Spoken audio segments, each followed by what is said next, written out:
All right, welcome in on a Thursday. Thursdays, we get set to head towards the end of August here. The final month of the baseball season is right around the corner, and this is the New York Sports Rush of the Bet Rivers Network. Chris Lopresti, happy to be joined this morning by Mark Feinsand from MLB.com, a senior writer, MLB insider, longtime MLB reporter. Obviously, spent a lot of time around these New York teams here over the years with the Mets and the Yankees. Good morning, Mark. How are you?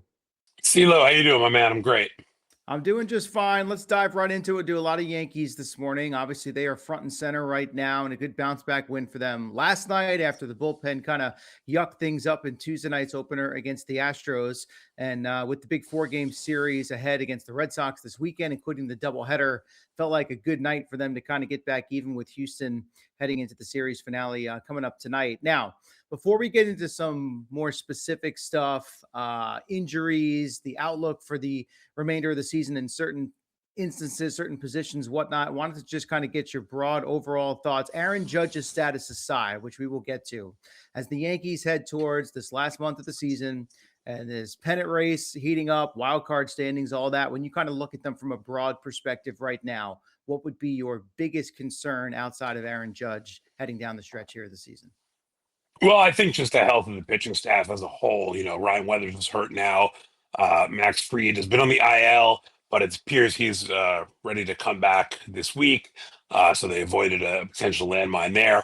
The loss of Fernando Cruz could be a big one. He's got a partial tear in his UCL, probably heading for Tommy John surgery, but certainly appears done for this season regardless. The Yankees just signed Michael Fulmer, who was a rookie of the year in the American League 10 years ago, but has made, I think, Right. 6 appearances in the last 3 years. So, they're going to have to kind of patch together the bullpen.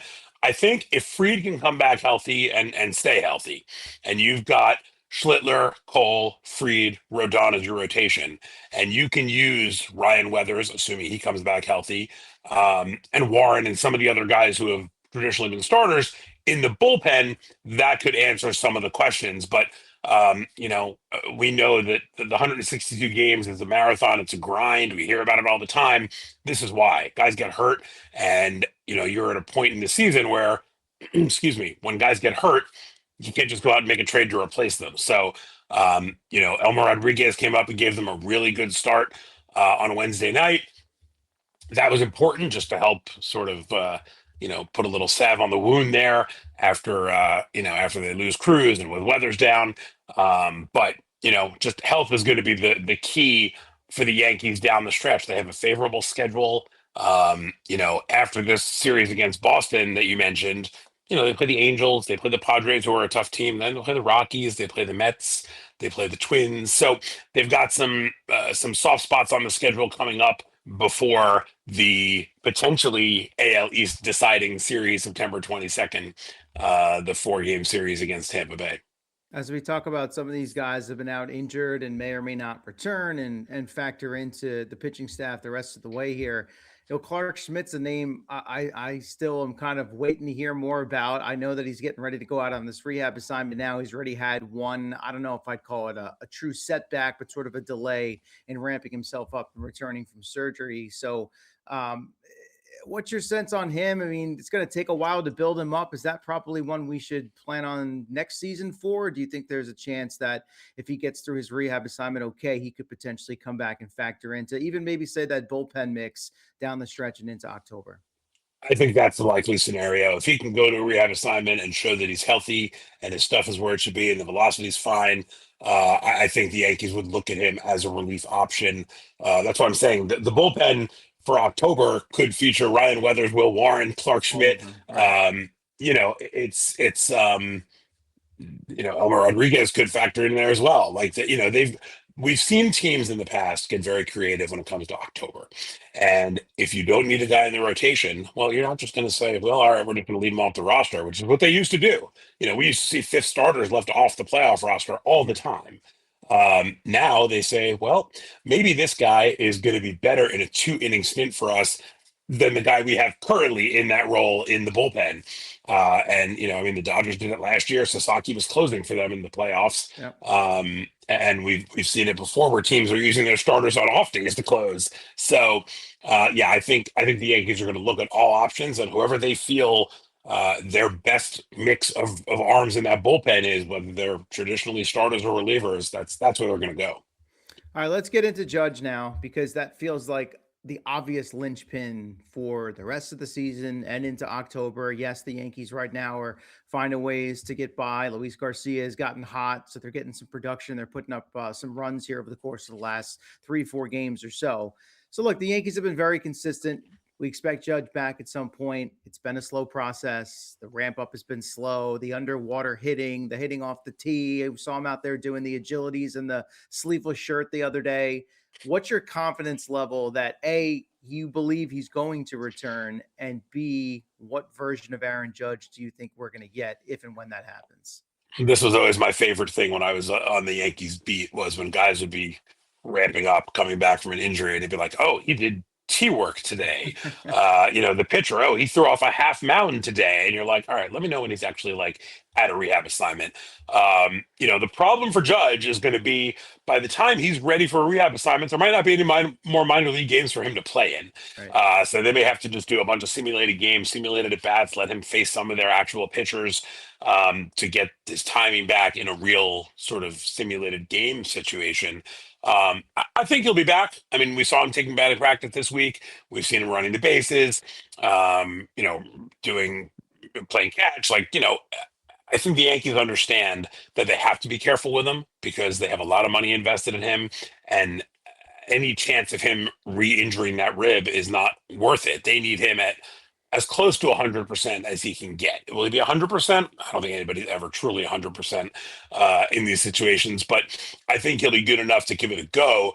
The biggest thing to me is going to be, can he play right field? That seems to be their plan, because right now with Ben Rice and Luis Garcia Jr., you've got a first baseman and a DH there, and they need both of those bats in their lineup. So having Judge come back and be able to play right field, and I would imagine that Aaron Boone will tell him, look, don't dive. Don't go crashing into walls. But it's easy to tell him that. These guys are built at one speed. They play the game the way they play the game. And if you're in a big spot in the seventh inning and you have a one-run lead and someone hits a deep fly ball to right field and Judge is tracking it down, he's not going to pull up at the wall. But that's why he is as good a player as he is, because he plays at that level all the time. So obviously, I think his return is huge for this team. I don't think they can make a deep, deep run in the postseason and get to the World Series without him. But at the same time, I don't think they need him to come back and play 3 weeks of games leading up to it. If he can get even 10 or 14 games under his belt, come back mid-September, and just get that timing back, get that feel back, and be ready, I think that they would take that right now. That time frame you just referenced, and I've been wondering this. I was even wondering it about Giancarlo Stanton before he yet again injured another calf and is shut down for the year. Separate story now, and maybe this is from the outside looking in, not based in reality at all. But I wonder, because of the nature of Judge's can get injured, can be prone to getting injured, and in this case is dealing with something significant. We know Stanton is prone to get injured. At this point, it's almost like, hey, you know what? We're in a solid position here. Let's get the timing right so that we give these guys a little bit of a ramp up so that they're ready to go come postseason time. We don't want to necessarily have them playing all these extra regular season games where the likelihood of a re-injury is even higher. I just wonder if they're trying to thread that needle a little bit with Judge and make sure that they give him the proper space to get himself right, but also not overextend it so that they're maximizing his availability come October. Well, I think he's one of those guys that, when he's 100%, or at least 100% healed and ready to go and feels like he can play, he'll play. But the Yankees are going to make sure that he is at that point before they activate him and put him back on the field. They're not taking any chances with him. If it means they end up with a wild card, so be it. They understand their best chance to advance to the World Series and potentially win a championship is for Aaron Judge to be in that lineup. So you need him healthy. You need him playing the way that he can play. You don't want to just say to him, all right, we're just going to activate you with 3 games to go, and that's all you're going to have. You'd like to get him that little bit of a ramp up so he can see big league pitching and get that timing down. Ideally, you'd certainly like to have him in the lineup for those 4 games against Tampa Bay that could potentially decide the division. Fortunately for the Yankees, those games don't start until September 22nd. So they have some time. I would expect to see him back sometime, mid-September, sometime the 10th to the 14th, somewhere around then, as long as there are no setbacks between now and then, which will give him about, 2 weeks or so to get himself, timed up and ready to go for October. Chris Lopresti, Mark Feinsand of MLB.com, New York Sports Rush here on the Bet Rivers Network. Let's talk George Lombard Jr. Mike Carver and I did this on yesterday's show a little bit, talking about all of a sudden the errors showing up in his game here. Another one in a victory last night. But look, the skill and athleticism was obvious when he arrived. We all got excited watching him, thinking about the potential, the upside. He's hitting the ground running. And now we're seeing some of the errors creep into the game here. It's 6 and 19. I know some of them, if you really look beyond the box score, maybe a product of just some over aggressiveness or a ball that could have been scooped or knocked down at first base. There's the minutia of that. But what do you make of some of these, we'll call them early rookie struggles, maybe he's going through defensively here? Still a very small sample size and short runway here in the early stages of his MLB career. I think early, small sample size and rookie things are what we're talking about here. I know everybody likes to get hyped up 5 straight games. Oh my God, he makes an error every day.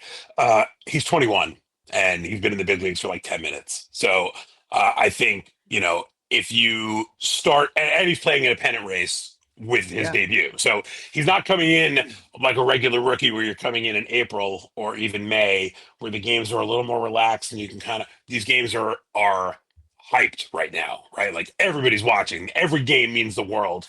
And when you're 21 years old, look, we've seen him make some pretty spectacular plays in his early part of his career as well. We know he's got the range. Sometimes range leads to errors. You get to a ball that other shortstops wouldn't have even gotten to, and then you have to rush your throw, and then you make a bad throw, and there's your error. Whereas if you don't have that kind of range, well, that's just a base hit to left field, and great. I wouldn't worry about it. I think also when you're 21 and things start to snowball like this, I'm sure he's thinking about it more.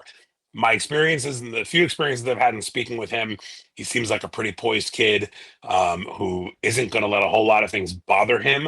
But it's only human nature when you make an error 3 games in a row to go out there that fourth game and think, man, I better not make an error tonight. And then you force a throw or you short hop a ball or whatever it may be.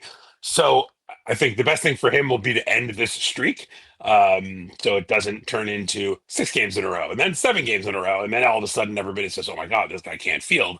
But, look, Anthony Volpe won a gold glove in his first year, and then everybody wanted him out of town because he made some errors. So Yeah. I think it's, as long as they're winning and as long as it's not costing them big time, I think there will be some forgiveness, hopefully, from the fan base, because you don't want to put that kind of pressure on a 21-year-old kid. Not everybody is Derek Jeter at 21.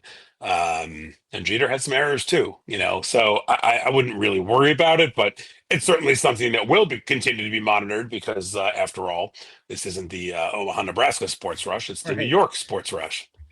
Yes, exactly. And I guess that's more the concern for the Yankee fan, understanding the upside and the promise of the player, but the pressurized situation that he's being dropped into here in the very early days of his big league career. All right, we've touched on some of the particular names. It's nice that Garcia's gotten hot. Ben Rice maybe isn't the same as he was pre All-Star break, but he's still come up with some home runs. Another one last night. We talked about Judge's return. They get Bellinger back. He puts a ball in the seats, so it looks like he's good to go. But as you kind of look up and down the lineup as we head towards this last month of the season, Judge aside, give me maybe I'll call it an X factor, a sleeper, or a guy that maybe we've kind of not focused in on as much that you feel like there's more to come or more to get from that player who could step up and be a difference maker for the Yankees here down the stretch. I have to look at Jazz Chisholm Jr. I mean, just because he's not having a great year, we know that. All the talk about him having a 50-50 season this year didn't quite pan out. But at the same time, we know how talented he is, and we know how good he can be.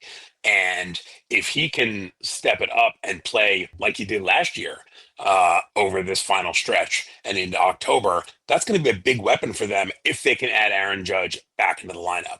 And if Cody Bellinger can find his groove and be Cody Bellinger again.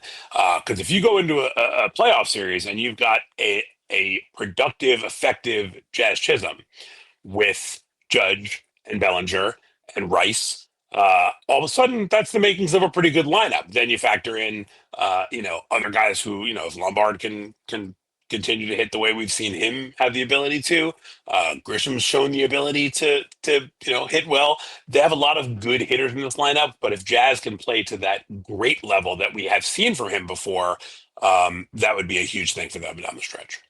All right, so beyond the finale against the Astros and then this weekend series with the Red Sox, you referenced the schedule, not overly daunting for the Yankees in September down the stretch. So we'll wrap it up here. Last thing. We'll call it loss side, right? They're 3 games behind the Rays in the loss column. They're 3 games ahead of Boston in the loss column. You get the 3 top teams of the American League all residing in the same division. So you put your projection hat on the rest of the way. How do you see it shaking out? Do the Yankees end up where they are right now? Do they run down the Rays? Does Boston catch them? Where do you see this race playing? How do you see this race playing itself out when we get to October? Well, I think the most important thing for them, oddly enough, is not even winning the division. I think the most important thing for them is staying ahead of the Red Sox, Right. because the last thing you want, you don't want to play in that wild card round to begin with, but the last thing you want is to go to Fenway for those 3 games. You'd much rather have those in your friendly confines at Yankee Stadium, have that home crowd behind you. That said, I do think there is a legitimate chance they can win this division. The Rays have a much tougher schedule than the Yankees do. They still have to go to Texas and Atlanta. They still have to go to Philly. They do still play Boston. They have a series against Houston, which is going to be fighting for its life. They have the Padres. So the Rays have a tough schedule. If the Yankees can trim that down to 1 or 2 games by that 4-game series, which is in New York, I think there's a chance they can emerge and win this division, especially if they get Judge back for those final, let's call it 10 to 14 games. So I think they're going to be in a good spot one way or another. Now, they go play Boston this week and drop 3 or 4. Yeah, changes. We can have a different discussion next week. Yeah. But I certainly think that they are in position, given their schedule, Tampa Bay's schedule, and the fact that they do still have those 4 head-to-head games at home against them. Sort of destinies in their own hands, so to speak. All right, well, look, these next few days should be telling to set us up for September. All eyes on the Yankees. They take center stage. No offense to the Mets and their fans, but definitely in the backseat right now. We can talk maybe more about them once we get through the season, the postseason, and look ahead to the offseason. There's not a lot going on in their world right now. All right, Mark Feinsand, MLB.com, senior writer, reporter, insider, and a fellow Jersey Shore suburb friend. Good chatting with you this morning here at the New York Sports Rush on the Bet Rivers Network. And I hope to do it again with you soon. You got it, CeeLo. Thanks a lot, man. All right, that's all for us on a Thursday Yankees-Astros finale. We look ahead to Yankees-Red Sox this weekend. Set the scene as we head into the month of September down the stretch of the baseball season. That's your New York Sports Rush today on the Bet Rivers Network. Chris Lopresti, Mark Feinsand saying so long. We'll see you next time.